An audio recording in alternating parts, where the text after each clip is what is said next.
वीर्यं करवावहै तेजस्विनावधीतमस्तु मा विद्विषावहै। ॐ शान्ति शान्ति शान्तिः। अखण्डमण्डलाकारं व्याप्तं येन चराचरं तत्पदं दर्शितं येन तस्मै श्रीगुरवे नमः। अज्ञानतिमिरान्धस्य ज्ञानाञ्जनशलाकया चक्षुरुन्मीलितं येन तस्मै श्रीगुरवे नमः। गुरुर्ब्रह्मा गुरुर्विष्णुः गुरुर्देवो महेश्वरः गुरुरेव परं ब्रह्म तस्मै श्रीगुरवे नमः। त्वमेव माता च पिता त्वमेव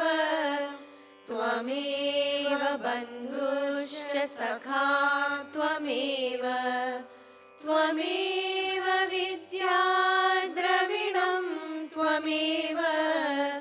त्वमेव सर्वं मम देव देव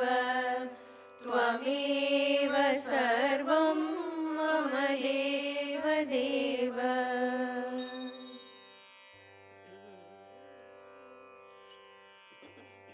तपोवन षट्कम्। व्याप्तं जगद्येन चिदात्मभावात् रज्ज्वायता हि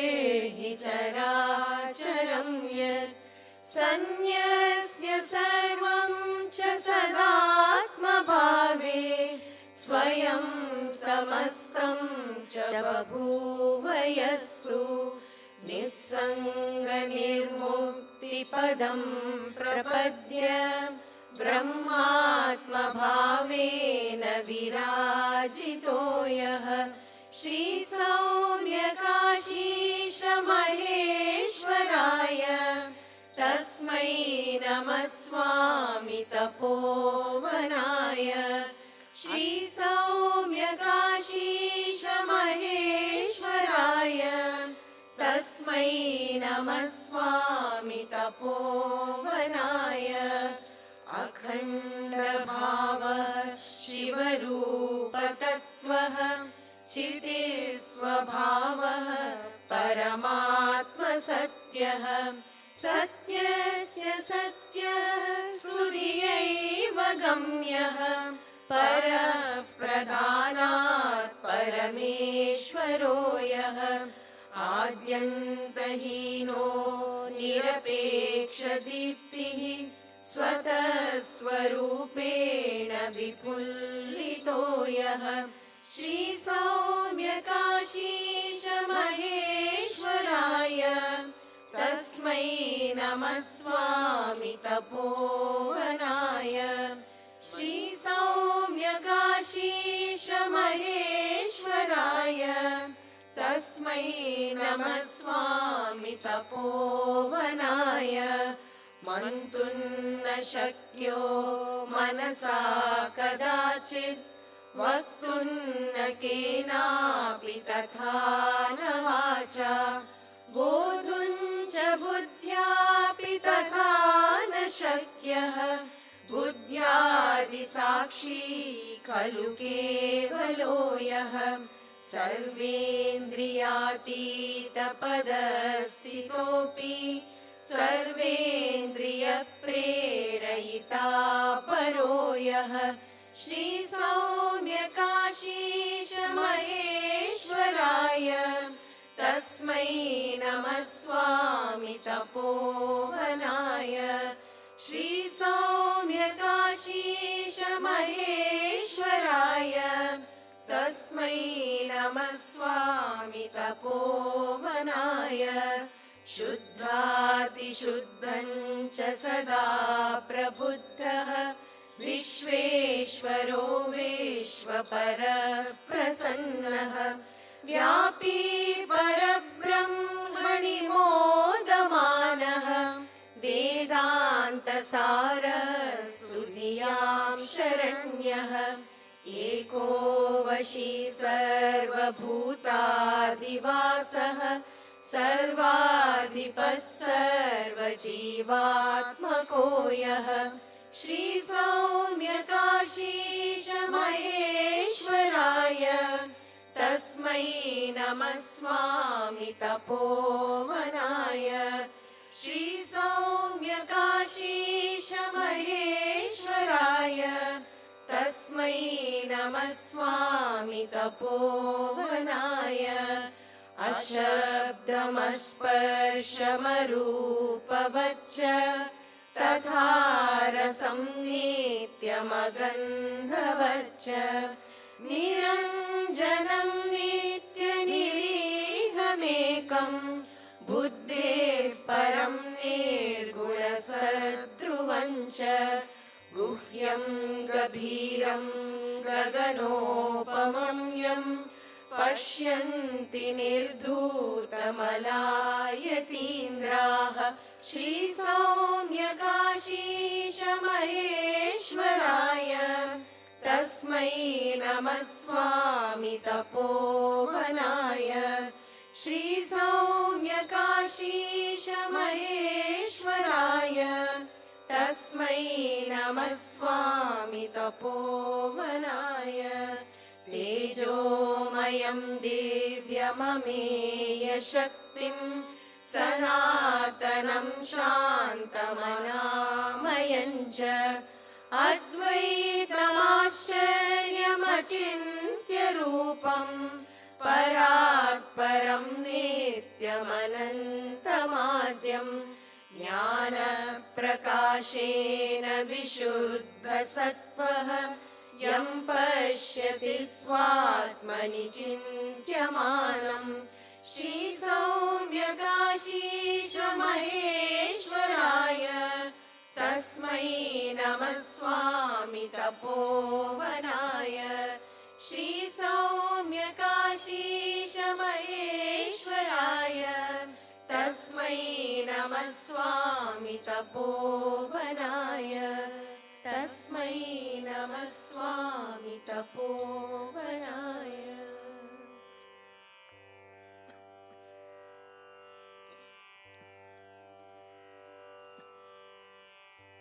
गुरु अष्टकम्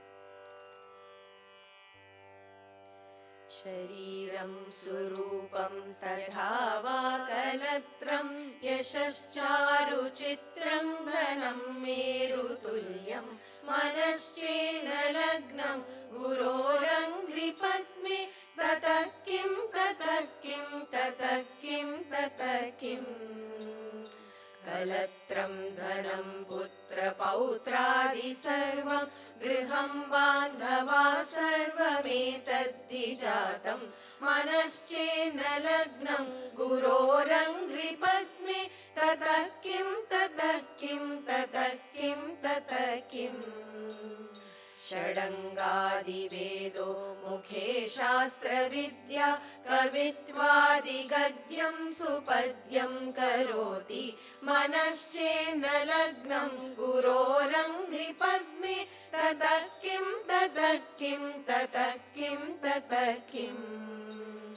विदेशेषु मान्यः स्वदेशेषु ध्वन्यः सदाचारवृत्तेषु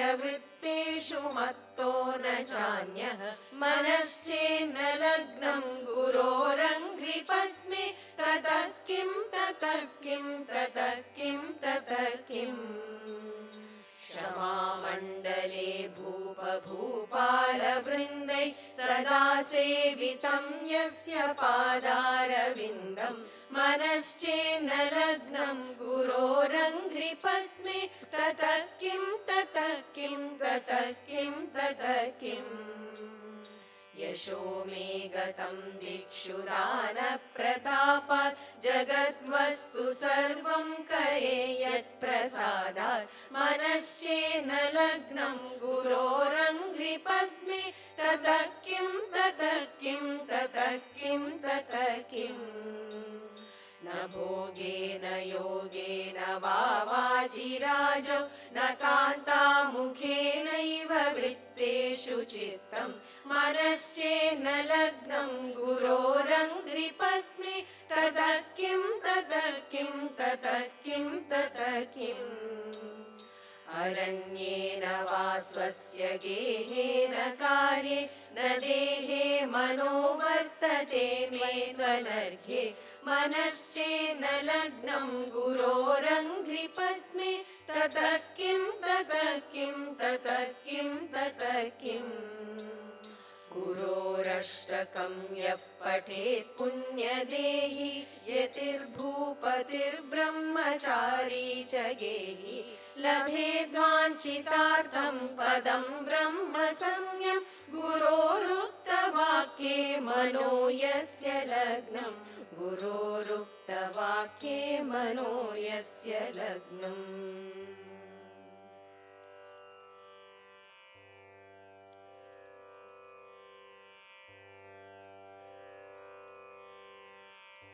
रङ्गनाथाष्टकम्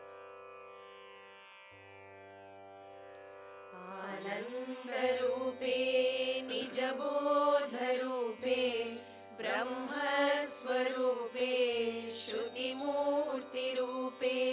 शशाङ्करूपे रमणीयरूपे श्रीरङ्गरूपे रमतां मनो मे श्रीरङ्गरूपे रमतां मनो मे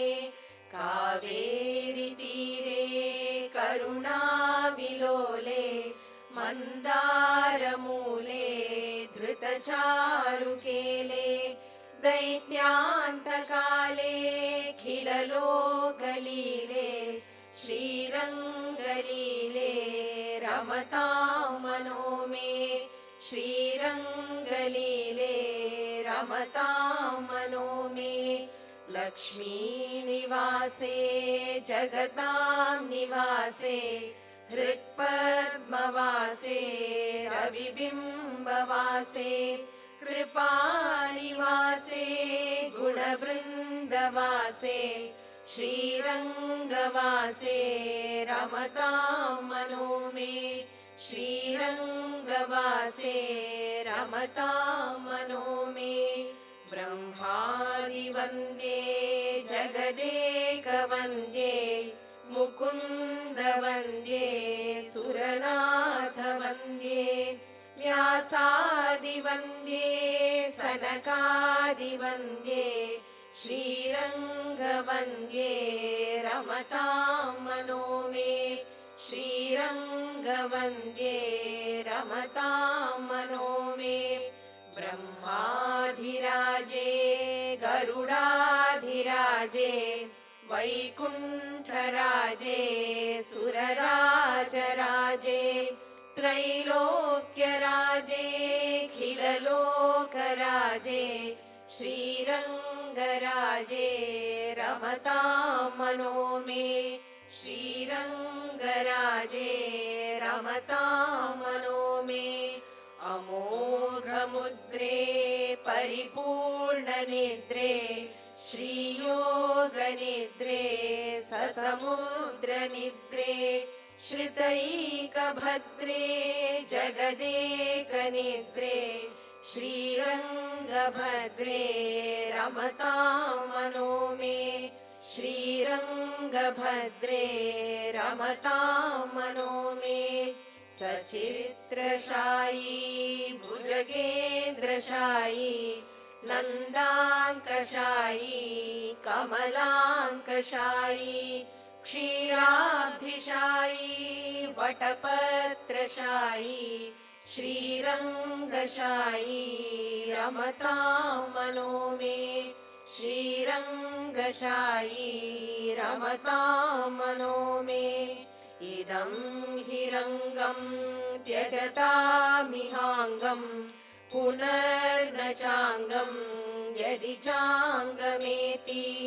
पाणौ रथाङ्गं चरणे भुगाङ्गं याने विहङ्गं शयने भुजङ्गम् रङ्गनाथाष्टकं पुण्यं प्रातरुत्थाय यः पठेत् सर्वान् कामानवाप्नोति रङ्गिसायुज्यमाप्नुयात्।